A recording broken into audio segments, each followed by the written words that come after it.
This Coast and Climate Hurricane Week special is sponsored by Eva Lagarde Center for Coastal and Environmental Studies. Hi everyone, meteorologist Steve Caparotta back once again with Coast and Climate, our special edition Hurricane Week. We're wrapping it up now, and throughout the week we've kind of mostly focused on sort of the physical science of hurricanes and the damage and the threats that they bring. Today we're going to bring in a guest to talk about a little different side of things. We're going to talk more about the cultural side, the human side, hurricane names and the origin of those hurricane names and how we got to where we are in 2022. A great book that we're going to talk about this morning, Tempest, Hurricane Naming and American Cultures, written by Dr. Liz Skilton. Dr. Skilton is an associate professor of history at UL Lafayette, holds the she's the director of public history, and also holds the J.J. Burden and Helen Burden Board of Regents endowed professorship in Louisiana Studies there at UL Lafayette. So let me go ahead and bring her in. Dr. Skilton, I know I said a lot there, but first off, thanks for being here and appreciate you joining us. Yeah, thanks so much for having me, Steve. I'm really excited to be here this week, especially. Yeah, so before I dive into the book, tell us a little bit about your background and maybe how you got interested in this topic and what kind of spurred your interest and got you writing this book. I am a military brat, so I grew up all over the place, traveling with my dad, who was in the Army. So thank you to all servicemen and women. And as a result, lived in different regions of the country and then moved to Louisiana for grad school at Tulane. And the first thing that I noticed when I was in Louisiana was the fact that you name your disasters, particularly hurricanes. And that was very odd to me, having lived in other regions of the United States, especially where disasters such as tornadoes or winter storms originally were not named. And so my big question kind of emerged from this thing that I was experiencing, which is, why do we name hurricanes in particular? What's the trend with that? And when I first started looking into it, I realized that, you know, we have a lot of theories about this, but nobody had really looked into an in-depth history of the naming process for storms and then what that process does to our perception of storms. And so that became this kind of project that I worked on all through my grad experience and eventually my book, Tempest, which is out through LSU Press. Yeah, and so I want to mention that for people watching today, this isn't simply a book that just kind of lists the names and tells you, you know, how names have progressed through time. It really ties it into what was happening culturally at that point in time and really goes a little deeper into the origins, which I found really interesting as I've made my way through the book. So it kind of goes back. You kind of start out pre-World War II, around World War II in your discussion. And there's a novel that you kind of start your book out talking a lot about. That's George Stewart's Storm novel. Tell us about the significance of that novel, Storm, and Maria, and maybe how that all links into this hurricane name discussion. Yeah, George Stewart was an English professor out of UCLA Berkeley. He was really well known for environmental related fiction, and particularly books that kind of delve into, you know, major environmental forces. And he gets this theory that he wants to write on a really big disaster. And having gone through some storms that he experiences, he decides he's going to focus on a storm. And in writing this fictitious account of a storm, he comes up with this naming system for these storms based on historical naming systems that have been tried in other areas of the world and then kind of phased out at different points in time. One of which was an Australian naming system around the turn of the 20th century that was proposed by an Australian weatherman at the time, Clement Ragg, where he first starts naming them after Greek gods. He moves on to women's names, and then eventually he starts naming them after politicians. He's fired from his job for that. The politicians do not like the attachment of names at that point in time. And so this naming system kind of goes on the back shelf as a do not do. Well, when he's looking into names to potentially name his storm for this book, Stewart stumbles across Ragg's original naming system. And he really likes the idea of using women's names, especially for this naming system that he's kind of coming up with to try and create a storm that is a character. And thus he introduces this naming system that is going to be adapted and used in the US during the wartime. And then it quickly spreads globally after that point in time. So in doing so, we get our naming system from this fiction book that is published right at the start of World War II, but then it's adapted over time from this longer history of how we look at different types of storms globally. Yeah, so even though it's a fiction novel, you've kind of added it to my list of books I want to read now. I hadn't heard about it until I read your book, so I definitely want to go check that out. And as I remember, I think that might have been written maybe in the late 1930s. And so it was not too long after that that the military is sort of credited with maybe popularizing the use of names when it comes to typhoons and hurricanes a bit more. Tell us a little bit about that. Yeah, so George Stewart does the research for it, and as you said, the late 1930s, he publishes this book called Storm, which has this named hurricane, Maria, as he pronounces it, and he puts a statement out saying that that's how he's going to pronounce it, even though it's spelled Maria, and we've probably used Maria because that's the storm name that we're more familiar with a little bit more frequently now. But he publishes the book in November of 1941. He goes on a mass tour book press release across the country, and the book reaches the bestseller list within the end of November. Unfortunately, as we know from U.S. history, December 7th of 1941, the U.S. enters into the war specifically with Pearl Harbor. So it's very short after the publication of Storm. So Stewart is at this moment where the book could either kind of fade into the backdrop with the war effort, or it could take off. And his book eventually ends up getting included as part of ration kits during the war. So it goes out to soldiers that are in the field. And one of the areas that it goes out to is the Pacific Theater. And so by 1943, this book is in the hands of these meteorologists that are serving as part of the military, who are looking at these typhoons that they're experiencing in the Pacific Theater, and they're trying to tell people what's happening with them and where they're at and how they're affecting troop movements. And they're inspired by Stewart's book to introduce an unofficial code naming system for storms, using girlfriends and wives as names of those that were in the office at that point in time, and just kind of keeping it secret and private. And then after that, this naming system kind of fades into the background after the war, but people know about it. It was a secret code naming system that was really well liked. And so by the 1950s, the US Weather Bureau decides to try out a naming system that's very similar to the one that's used during the war, using females' names as the start date. And so in 1953, the US adopts this naming system unofficially, and then 1954, it rolls it out for the rest of the country.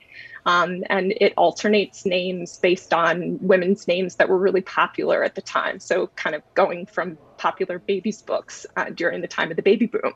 So it all traces kind of in this background of this cultural movement that's happening at the backdrop, as well as, you know, these larger movements in terms of the military, in terms of the war effort, and this kind of return to normalcy post-war and the attempts to do that. I appreciate you gently correcting me on the pronunciation there too. I'm flashing back now that it's not Maria. I remember you had the pronunciation in your book of Mariah. Thank you for that one. But yeah, it's a good backstory on how things kind of progressed there after his book was released. So one of the interesting things you do in your book too, as I've said, this really isn't just simply about names. You get into discussions about gender inequities and some of the biases that are around culturally through time. And one of the interesting points I thought you made that still comes up in discussion today, but as weather grew in popularity, the interest grew through World War II and the decades beyond.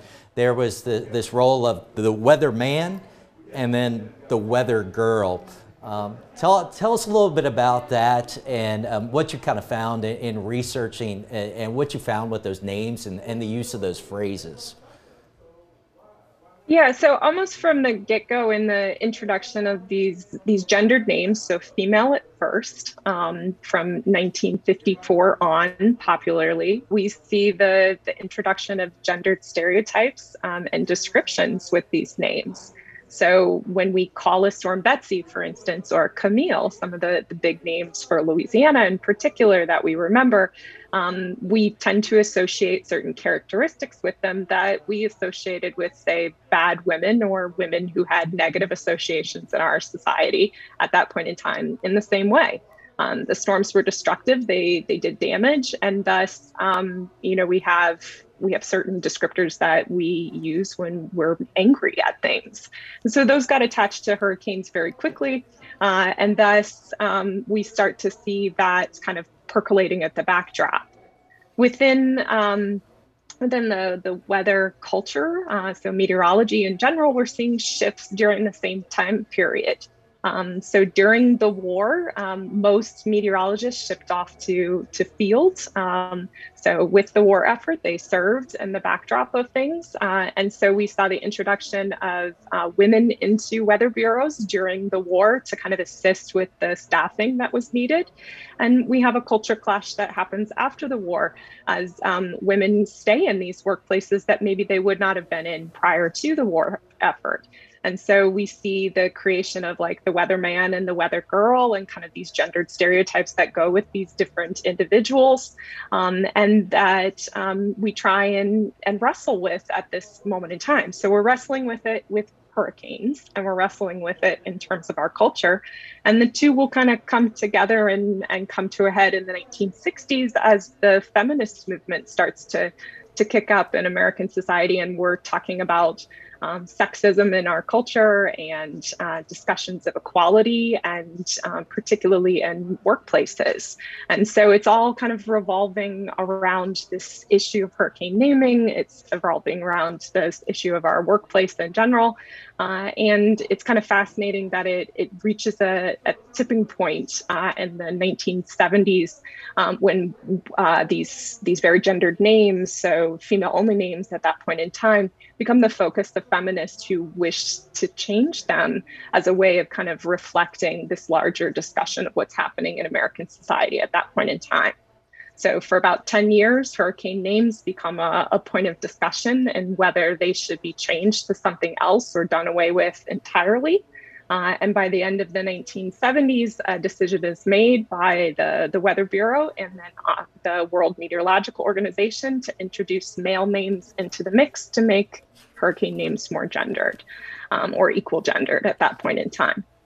And so we start to see the names shift back and forth like we do now. So you'll have a female name and then you'll have a male name, and back and forth throughout the season. What most of us are more familiar with now, because it's been around, since you say, since the late 1970s. Since you mentioned that feminist movement, you spend quite a bit of time talking about a woman named Roxy Bolton. Tell us about her and the significance of what she attempted to do. Sure. Roxy Bolton was a Florida feminist. She was known in the Florida community as being, say, the mother of modern Florida feminism. So she was part of a group that you might know, the National Organization for Women, or NOW. And she takes on this missive to change hurricane names because the National Weather Service is in her backyard. So she's living in Miami at that point in time, and they're located there as well. So she grew up with names such as Camille and Betsy and the descriptors, and was kind of watching this all play out in the media, as well as, hearing reports of this kind of rise of weather women that are part of the meteorological organizations as well, and associations. And so, as part of her efforts to look for areas of change and to promote change that makes society a little bit more equal, as part of NOW, she decides to take on this missive to try and get hurricane names changed to something else. And so starting in 1969, she starts writing letters to the National Weather Service and proposing that they change the names. She appears in front of them multiple years, protesting the names. She becomes kind of a national and international name in the sense that they go back and forth on what these names might look like. And she proposes several different suggestions. So one being that maybe we could do away with the use of human names and instead use something like birds, for instance. And one of the resistors in that is retorting to her that maybe the Audubon Society would object to the use of bird names. And she says, well, isn't that a reason for why we shouldn't use women's names exclusively? If the Audubon Society is going to get upset over birds, then, shouldn't women be upset over the use of their names for hurricanes and the associations that would come with that? She even proposes politicians at one point in time, is quickly shot down by that as well, much the same way that Clement Ragg was shot down in the beginning of the 1900s in Australia. So that's not popular. And, this discussion that she has with the National Weather Service and meteorologists continues for 10 years. So most of her efforts are in a 4-year period, but she's always at the backdrop continuing to push for change. By the time that we reach the end of the 1970s, we start to see other changes that are happening in terms of who's in power. In particular, Secretary Juanita Krebs becomes the first female secretary who oversees Commerce Department, which the National Weather Service is under. And the proposal to change hurricane names reaches her desk as well. And she makes a unilateral decision to change them at that point in time to this kind of equal gendered naming system that we know today and that we continue to use. So you can thank Roxy Bolton for starting this charge, and then a bunch of other protesters, activists throughout this period of 10 years for kind of continuing to address this issue, as well as the countless meteorologists and those at the National Weather Service who are trying to come up with a solution that kind of meets the needs of this moment and both maintains a naming system that we know does work to kind of assist people in thinking about these storms and reacting to them, and also recognizes the changing moment of the time culturally, that we're trying to balance all of these things that are happening in our culture and make sure that people are equally represented and that we're not doing things to harm people in the process. Even for somebody like me that had a pretty decent idea of the history of hurricane names, it was fascinating to learn how long that battle was ongoing to really kind of do away with the list of either people's names, all feminine names. That battle was fought for a long time to at least get the male names added. So it's a great backstory, a great job of you describing how that all played out. So the book itself isn't just about the gendering of storms, if you will, the personification of storms and that debate. You also get into a little bit a controversy of a different sort. You talk a little bit about Project Cirrus and a bit more about Project Storm Fury. Can you talk about those projects and what those were all about? Yeah, I think one of the things I was trying to do with Tempest is to really place this hurricane naming discussion on top of all of these other changes that are happening culturally. So, we see that in one way in the discussion of the feminist movement and these cultural changes to American society. We see it in another way in terms of the changes to meteorology and kind of the advancement of meteorology that's happening at the backdrop. So I kind of use the naming system to talk about these different projects that are ongoing and the attempts to standardize the process and the way that we track storms, and we try and warn the public about these types of impending disasters. So thus we try to mitigate the disaster before it even occurs. So one of the things I had the chance to do was to take a look at, some of the programs that were tried in the 1950s, the 1960s, the 1970s, in particular to try and, attempt to mitigate these hurricanes. So in the 1960s in particular, you have different types of projects to try and tamper down the effects of major storms, particularly as we're seeing more and more of them crop up in the 1960s, and we definitely see them now. And so one of the cool projects that I ran across was called Project Storm Fury, which others that follow you might know a little bit about. But it was basically an attempt to try and weaken a storm. So as it was kind of emerging, so that it would be less problematic by the time that it actually reached, say, the Louisiana coastline or the Gulf Coast in general. So one of these efforts was to attempt to seed the storm with things like ice crystals or iodide. So just to try and weaken the effects of it. So that's kind of making it disperse a little bit faster or creating more of a rain event. And there's lots of stuff that is attempted and lots of attempts at this moment to try and do this and experiment. And there's lots of reaction to this as well, as both you see potential successes and potential failures. But it was overall this attempt that we're having at this moment in the 1960s to try and use science to assist us. As we're having the space race, we're having this race against hurricanes as well, and the race to kind of defend ourselves from these objects of nature. And this is all at the backdrop of this moment that we're seeing these female names in the media, and it's heating up our way of talking about these storms, right? So you're talking about doing things to Debbie to try and make her calm down, so to speak. And that's how it's described in the press, which obviously kind of creates a more feminine image for a hurricane at this moment in time. So they're working hand in hand to try and do these things to hurricanes. And at the same time, we're describing what they're doing to hurricanes. And that is kind of increasing our way of thinking of them as gendered objects.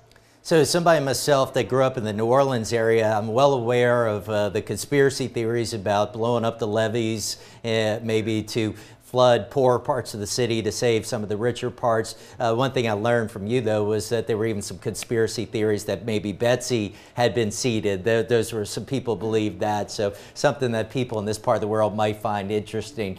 So as we jump ahead a little bit now, I thought this was really interesting. So we added male names in the late 1970s, but even with the male names come some biases and some interesting ways that the media might address these. So you found a really neat quote, I thought, from the Times-Picayune about Hurricane George. This was in 1998. This is one I actually remember. I'm going to read this quote real quick and then ask you about it, but I thought it was a great quote. So the Times-Picayune had this say about George in 1998. George was pretty much a shoo-shoo, as you might expect from the name. Goes on to say, hurricanes in any case have tended to sound less scary since they stopped naming them exclusively for women. Bob and Earl might be good old boys who wouldn't say boo to Betsy, but Georges, the name is more redolent of Parisian hair salons than elemental violence. So as I read that, I was even kind of surprised to read that sort of description in 1998. Were you surprised to find something like that? Yes and no. So in the 1970s, when we first see male names introduced, so particularly the year 1978 and 79, when we were first testing this new system in the Atlantic and Pacific Oceans of an alternating male-female system, we see a discussion of some of the names that were introduced at that point in time. And kind of before the storm would hit, you would see this kind of amping up of the male names, like, oh, they're going to be so much bigger or badder than these female names because it's got a male name. And so you see these gendered associations being attached even before the name, and kind of hyping it up. And then almost a letdown when the storm didn't perform at the level that was expected. And while we do see this with female names, we see a lot more of it with male names past that point in time. I think what's really interesting is that this continues for so long. So you're talking about George in the 90s, right? So 1990s, and it's 20 years past the introduction of male named storms. And we still have these kind of concepts of male bravado and strength that are attached to storms, and kind of an attempt to right that image if a storm doesn't perform at that level. And so the question that I kind of wrestle with is, what does it mean to have these kind of gendered associations, and then to see ones that are more negatively associated post-storm, after the fact, when these storms do not live up to our expectations. So in some ways, for male names, we often see a retroactive association of a different effeminacy, so like an attempt to make them more feminine after the storm, if the storm does not live up to kind of a male bravado or an extreme strength. So other storms that tend to see associations with popular movies or really strong male figures in culture. And so, what does that say about how we're perceiving gender at different moments in time? So a great example is a storm like Gilbert, for instance, that lives up to its name. So it lives up to the gendered expectations. We might see it described as like Rambo, for instance, a little bit later on. It had lots of strength. It was really aggressive. So it's kind of fascinating to see how our gendered associations from each period are attached to these storms at each moment in time, and how we're looking and using gender from a particular moment to describe storms that we're experiencing at that moment.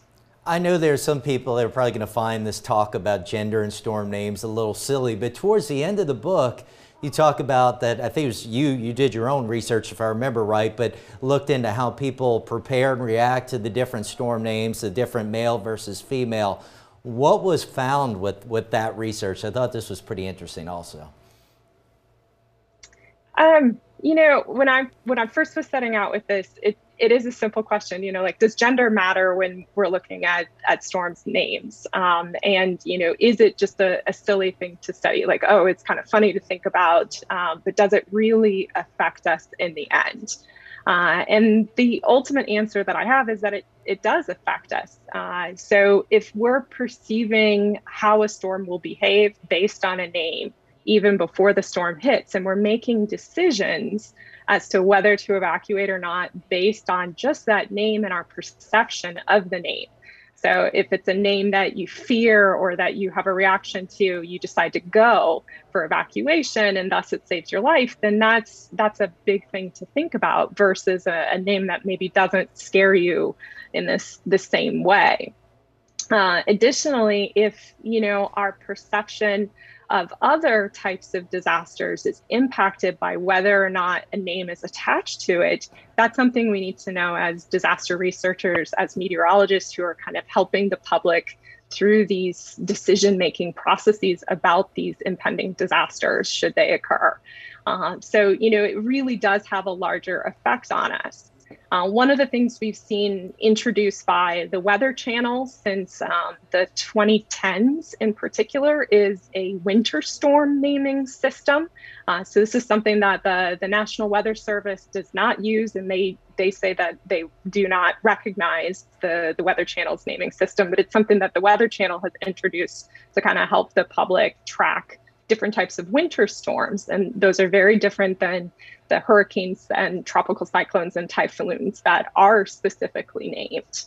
And there's even been proposals for naming things like wildfires or tornadoes, depending on different types of systems and where they hit. And so, this really has a larger effect in how we're thinking about disaster preparation and mitigation. I will say, overall with hurricanes, the reason why hurricanes were named originally was so that people could track them and easily identify them.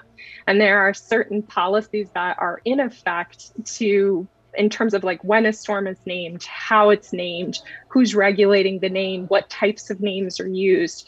And those have all been kind of worked out over a 75-year period here. And so the introduction of new naming systems do not have that longer period of kinking out the complications with it.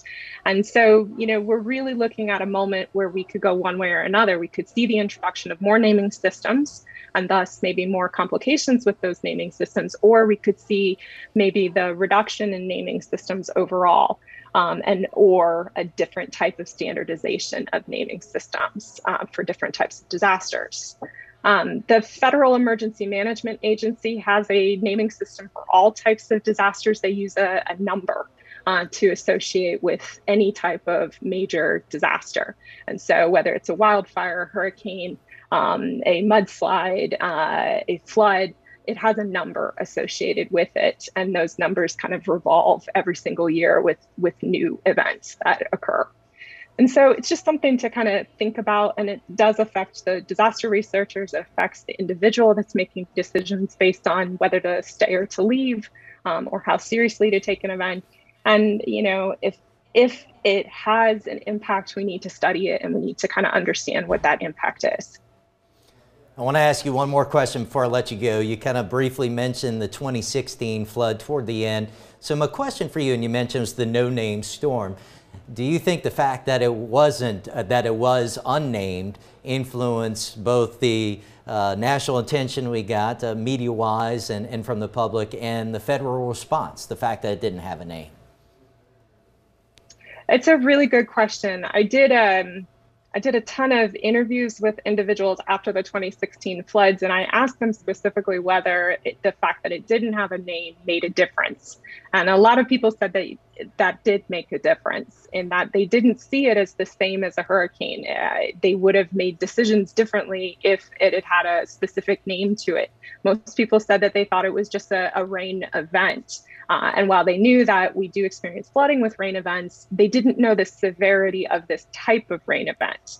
Now, post-2016 floods, if you heard it was going to be something similar to the 2016 floods, you might decide to make decisions differently with a rain event now. And I know that a lot of survivors for the 2016 floods do make decisions based on what type of level of rain, and we have new definitions for that. In terms of other things related to this, we know that the fact that it didn't have a specific name did impact insurance, and whether you were able to receive certain payouts for insurance, in that flooding is covered differently than, say, a hurricane is within most home insurance policies.